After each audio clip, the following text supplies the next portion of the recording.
Daulat tuanku, ampun tuanku, menjunjung titah, menjunjung kasih kepada Seri Paduka Baginda yang di-Pertuan Agung.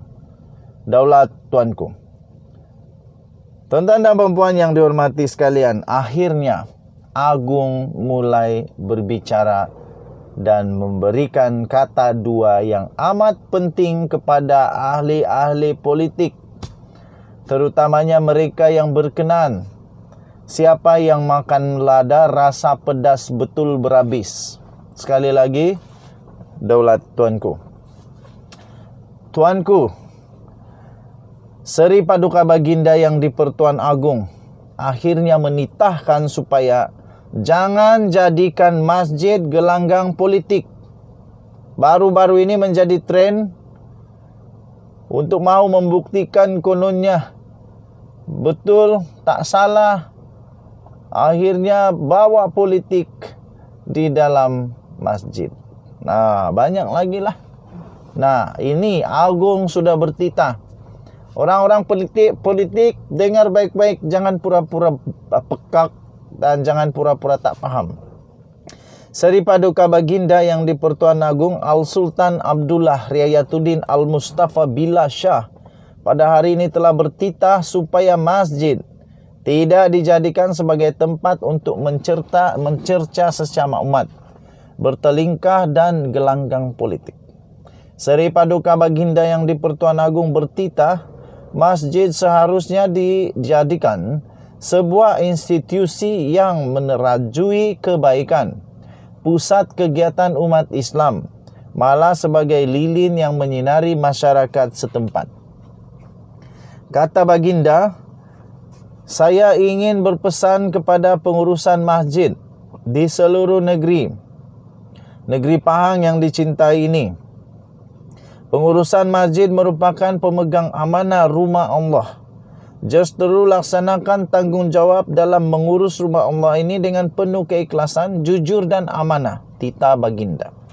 Baginda turut bertitah, saya memang tidak membenarkan mana-mana pihak berpolitik dalam rumah Allah.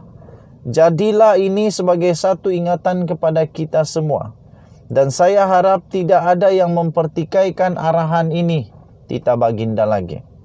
Ia untuk kesejahteraan dan kebaikan bersama kita, umat Islam dan umat orang Melayu, kata Baginda lagi.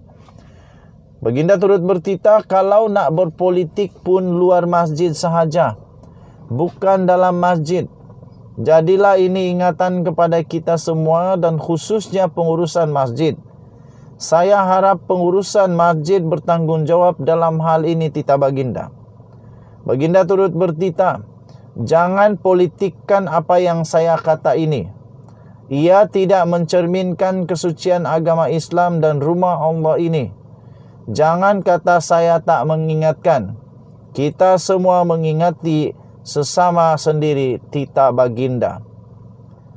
Baginda bertitah demikian pada ketika majlis perasmian masjid baru Bandar Tun Abdul Razak Jengkamaran sempena memuliakan ulang tahun Hari Keputeraan yang ke-63 Sultan Pahang di Maran. Turut berangkat pemangku Raja Pahang, Tengku Hasanal Ibrahim Alam Shah dan kerabat di Raja Pahang serta barisan kepimpinan kerajaan negeri, termasuk Menteri Besar Datuk Seri Wan Rosdi Wan Ismail. Pada majlis berkenaan, Seri Paduka yang juga Sultan Pahang berkenan merasmikan dan memasyurkan masjid berkenaan dengan nama Masjid Al-Sultan Abdullah Riayatuddin Al-Mustafa Billah Shah sebelum menandatangani papan tanda perasmian masjid itu. Al-Sultan Abdullah turut merakamkan penghargaan kepada Kerajaan Persekutuan yang telah memperuntukkan sebanyak 9.5 juta bagi pembinaan masjid itu. Titah Baginda, saya mesti nyatakan di sini ucapan terima kasih kepada mantan Perdana Menteri Datuk Seri Najib Tun Razak yang telah luluskan peruntukan pembinaan masjid ini. Terima kasih juga kepada Kerajaan Negeri Pahang dan semua yang terlibat bermula dari perancangan awal sehingga masjid ini megah berdiri pada hari ini sebagai mercu tanda ikonik di sini, titah Baginda lagi. Selain itu, baginda turut berpandangan bahwa masjid bukan hanya sekadar berperanan sebagai sebuah pusat untuk beribadah, malah dapat dikembangkan dengan pelbagai fungsi lain, termasuk pusat aktiviti ekonomi, kesukanan, persatuan, pembelajaran dan kemasyarakatan. Okey tuan-tuan dan puan-puan, kamu boleh baca terus. Untuk mendapatkan berita lengkap ini, kamu layari malaysiakini.com. Yang pasti, yang penting, ini amaran paling keras daripada Seri Paduka Baginda yang di-Pertuan Agong kepada semua ahli politik, termasuk siapapun kamu, dari politik manapun, parti manapun, sama ada kamu itu dianggap sebagai orang besar dalam agama pun, jangan bawa politik dalam masjid. Denyut Nadi Suara Rakyat bergema di channel ini. Bye-bye. Salam sejahtera Malaysia. Denyut Nadi Suara Rakyat bergema di channel ini. Rupanya ada kejadian tegang yang berlaku di mahkamah ketika Bung Mokhtar dan isteri di dalam perbicaraan itu. Rupanya ada ketegangan yang berlaku yang tidak diketahui oleh ramai rakyat Malaysia. Baru sebentar tadi saya terima maklumat keadaan tegang di mahkamah. Keadaan tegang berlaku di mahkamah dan tetapkan tarik Bung Mokhtar dan isteri bela diri. Diterbitkan di bharian.com.my 2 September 2022. Ahli Parlimen Kinabatangan Datuk Seri Bung Mokhtar Radin dan isteri iaitu Datin Seri Zizi Izzati Abdul Samad diarah untuk membela diri bagi pertuduhan rasuah berjumlah 2.8 juta ringgit Malaysia sebagai dorongan dalam mendapatkan kelulusan FELKRA untuk membuat pelaburan 150 juta dalam unit amanah publik mutual. Tuan-tuan dan puan-puan, keadaan tegang seketika di Mahkamah Session hari ini selepas ahli Parlimen Kinabatangan iaitu Datuk Seri Bung Mokhtar Radin dan isteri Datin Seri Zizi Izzati Abdul Samad diarah membela diri atas tuduhan rasuah berjumlah 2.8 juta. Ia berlaku apabila hakim iaitu Rozina Ayub memberi keutamaan pada kes rasuah itu dan mahu pasangan berkenaan mula membela diri pada bulan ini juga.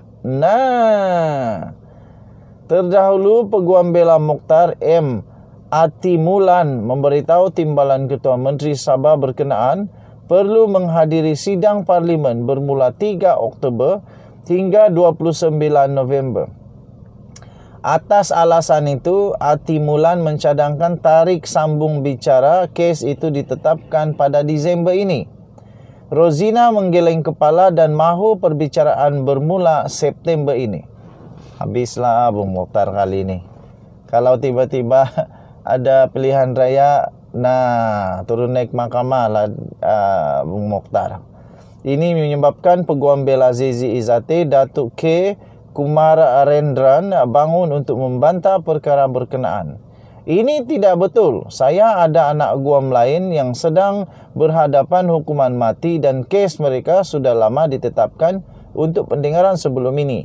Ada juga kes yang tertangguh dalam tempoh lama. Kenapa perlu Datuk Seri Bung Mokhtar dianggap lebih penting daripada kes lain, katanya. Rozina kemudian berjumpa dengan pihak pendakwaan dan peguam terbabit dalam kamar sebelum menangguhkan prosiding sebentar. Pendakwaan dikendalikan oleh Timbalan Pendakwa Raya Datuk Faris Gohim Abdullah, Muhammad Sofian Zakaria dan Lo Chin Hao. Pada akhir prosiding, hakim menetapkan bicara kes itu bersambung pada 23 dan 26 September ini, 14 dan 28 Oktober, 21 dan 30 November, 1 dan 7 Disember serta 3 dan 9 sehingga 13 Januari tahun depan. Jadi 13 Januari tahun depan tahu sudahlah itu. Keputusan dia selepas itu tahu sudahlah pun. Bagi tarik bicara pada Oktober, pembelaan boleh memaklumkan mengenai sesi parlimen yang bermula 3 Oktober ini untuk perhatian mahkamah. Jaminan terhadap kedua-dua tertuduh dilanjutkan, katanya. Bung Mokhtar, 64 tahun sekarang ini, juga adalah bekas pengerusi bukan eksekutif FELKRA, didakwa atas dua tuduhan menerima rasuah 2,2 juta dan Rp262.500 sebagai dorongan mendapatkan kelulusan Verkra untuk membuat pelaburan 150 juta dalam unit amanah public mutual. Okey, tuan-tuan dan puan-puan yang dihormati sekalian, Denyut Nadi Suara Rakyat bergema di channel ini. Bye-bye.